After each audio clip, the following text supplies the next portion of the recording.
Lição 2. 14 de julho de 2024. O livro de Ruth. Introdução. O livro de Ruth se destaca não apenas por sua beleza literária, mas principalmente pela profundidade espiritual de sua mensagem. Fonte de inspiração para judeus e cristãos ao longo dos séculos, o livro narra uma história de amizade, amor e redenção. Uma extraordinária demonstração de como o Todo-Poderoso trabalha em meio às crises para cumprir seus desígnios eternos. Ele transforma a tristeza em alegria, perdas em ganhos, derrotas em vitórias. Ruth nos apresenta Jeová Jireh, o Deus que provê, Gênesis 22, 14. Primeiro tópico, a organização do livro. Ponto 1. Na Bíblia Hebraica. O livro de Ruth pertence à terceira divisão ou seção da Tanakh, a Bíblia Hebraica, que é composta apenas dos livros do Antigo Testamento da Bíblia cristã. Essa terceira seção é chamada Ketuvim ou Hagiógrafos, escritos. A primeira seção é a Torá, Pentateuco, e a segunda é a Nevim, profetas, Lucas 24, 44. Dentre os escritos, que são 11 livros, estão os Megilot, 5 rolos, livros curtos lidos publicamente nas festas judaicas anuais, Cântico dos Cânticos, Ruth, Lamentações, Eclesiastes e Esther. Em função de narrar fatos ocorridos durante a colheita, a leitura litúrgica de Ruth era tradicionalmente feita durante o Shavuot, Pentecoste, a festa da colheita. Ponto 2. Na Bíblia cristã. Enquanto a Bíblia hebraica está dividida em 3 seções, Pentateuco, profetas escritos, o Antigo Testamento da Bíblia cristã é composto de 4, Pentateuco, poéticos, históricos e proféticos. Ruth está categorizado como um livro histórico, por seu evidente gênero narrativo. Mas é identificado também por sua extraordinária beleza poética. Empregando estilo e linguagem próprios do hebraico clássico, o autor expõe aspectos subjetivos da vida dos personagens, Ruth 1, 12 ao 21, 2, 13, 20, Ruth 3, 1 e 4, 16. A obra está organizada em 4 capítulos, somando 85 versículos. Ponto 3. Autoria e data. Há uma diversidade de opiniões entre os eruditos acerca da autoria e data do livro de Ruth. Samuel é o autor mais provável. O Talmud, obra milenar de regulamentos e tradições judaicas, atribui a ele a autoria. A forma como o autor se refere a Jessé e Davi parece indicar contemporaneidade e familiaridade com os personagens, o que também aponta para Samuel, Ruth 4, 17. Além disso, as características gerais da obra indicam uma atmosfera própria do início do período da monarquia de Israel. Sendo assim, o livro teria sido escrito no século X a.C. Segundo tópico, o contexto histórico. Ponto 1. No tempo dos juízes. Não há uma data precisa para os fatos narrados em Ruth. O que sabemos é que ocorreram 3 gerações antes de Davi, nos dias dos juízes, Ruth 1, 1 e Ruth 4, 21, 22. Esse período, dos juízes, durou mais 3 séculos. Começou depois da morte de Josué, por volta de 1375 a.C., e se estendeu até o início da monarquia de Israel, com a ascensão de Saul ao trono, 1050 a.C. Foi marcado por uma grande anarquia e uma profunda apostasia e infidelidade do povo hebreu, Juízes 1, 7 ao 19. Uma frase que identifica bem aquela época sombria é: cada qual fazia o que parecia direito aos seus olhos, Juízes 17, 6. Sem uma sábia direção, o povo perece, Provérbios 11, 14. Ponto 2. Secularismo, hedonismo e idolatria. Depois da morte de Josué e dos demais líderes de seu tempo, levantou-se uma geração que não tinha uma profunda comunhão com Deus e não conhecia o que ele havia feito ao povo hebreu.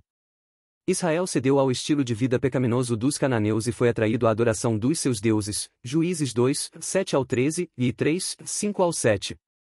Secularismo e hedonismo sempre levam a grandes tragédias morais e espirituais. O pervertido culto a Baal, o deus da chuva, e a Astarote, a deusa do sexo e da guerra, passou a ser praticado pela nação hebreia, em um degradante nível de imoralidade e idolatria. A falta de uma liderança espiritualmente madura e temente a Deus causa prejuízos incalculáveis ao povo. No reino de Deus, não basta ter carisma para liderar, é preciso ter caráter aprovado. 1 Timóteo 3, 2 ao 13, 2 Timóteo 2, 15, e Tito 2, 7, 8.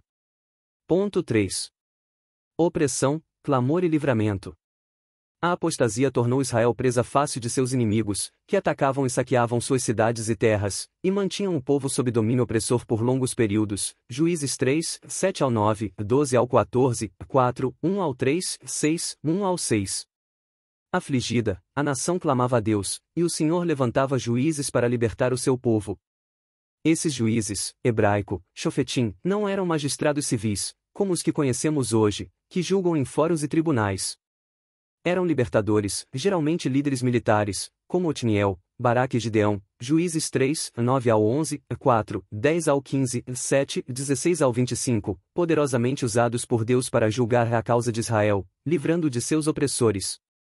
Apesar dos repetidos ciclos de infidelidade da nação, Deus ouvia o gemido do seu povo em seus momentos de dor e aflição. Juízes 2, 18.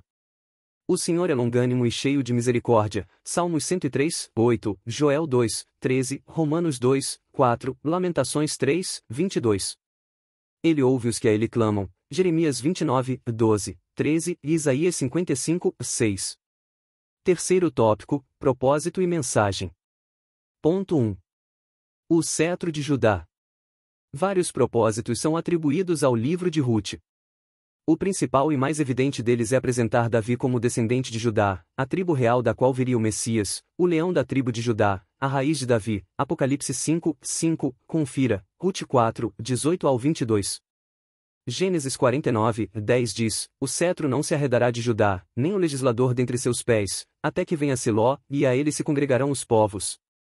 Embora Ruben fosse o primogênito de Jacó, seu ato de desonra ao leito do pai, deitando-se com sua concubina, fez com que perdesse a primogenitura, a posição de liderança. Gênesis 35, 22 e 49, 4. A promessa feita a Abraão seguia, agora, pela descendência de Judá. Sendo Samuel o autor do livro de Ruth, o propósito de registrar a genealogia de Davi ganha ainda mais sentido, já que naquele tempo o rei de Israel era Saul, um benjamita. 1 Samuel 9, 1, 2 e 25, 1. A ancestralidade de Davi o legitimava para o trono. Ponto 2. Amor e redenção. A mensagem principal de Ruth é o amor de Deus e seu plano de redenção da humanidade. Como representantes de judeus e gentios, respectivamente, Boaz e Ruth prenunciam a derrubada da parede de separação, Efésios 2, 11 ao 16.